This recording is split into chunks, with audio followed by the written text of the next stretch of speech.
هنشوف فيديو تاني لاستفزاز الإخوان وأنصار حازم صلاح أبو إسماعيل لقوات الجيش، وده المشهد المعتاد واللي اعتدنا عليه خلال الفترة الماضية.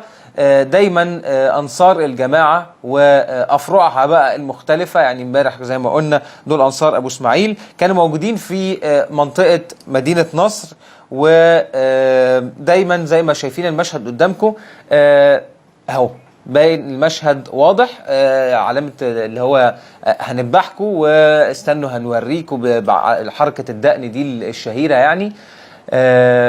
وده المعتاد الحقيقة. المشهد ده في مدينة نصر بيتكرر، شفناه الأسبوع اللي فات لما كانوا حاولوا يوصلوا إلى منطقة رابعة واقفين برضو. يعني ده طبعا غير، الحمد لله ان الصوت مقفول عشان ما تسمعوش كم السباب والألفاظ البذيئة اللي بتخرج ممن يدعون الإسلام واللي بيطلقوا على نفسهم ان هم إخوان مسلمين أو يعني أي حد على شاكلتهم. شايفين اهو المشهد قدام حضراتكم، شايفين برضو الحركة التانية دي، ويعني دي لا توصف، إنما اللي فاهم معناها وصلت له الرسالة.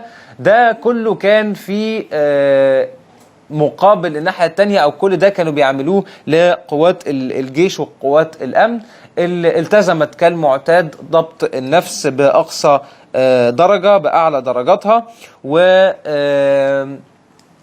يعني استمرت برضو جماعة الإخوان وأنصارهم في أن هم يلوحوا بهذه العلامات. هم زي ما حضراتكم عارفين، ومش بس من المشهد ده إنما من مشاهد الأسابيع اللي فاتت كلها، هم بيحاولوا دايما أن هم يستفزوا قوات الأمن، عايزين أن هم يسقط منهم أي ضحايا، عايزين يحصل اشتباكات مع قوات الأمن فيسقط ضحايا، فيبدأوا يتاجروا بده ويعملوا بيه الزوبعة المعتادة اللي بيحاولوا يعملوها كل مرة. إنما قوات الأمن يعني لها كل التحية والتقدير على أن هم قدروا يصمدوا ويستمروا في أقصى درجات ضبط النفس قدام كل الإهانات اللي موجودة من مش هقول عليهم بني آدمين الحقيقة، إنما هذه الكائنات اللي لا تتلفظ إلا بكل ما هو بذيء، سواء من خلال الإشارات أو من خلال الألفاظ.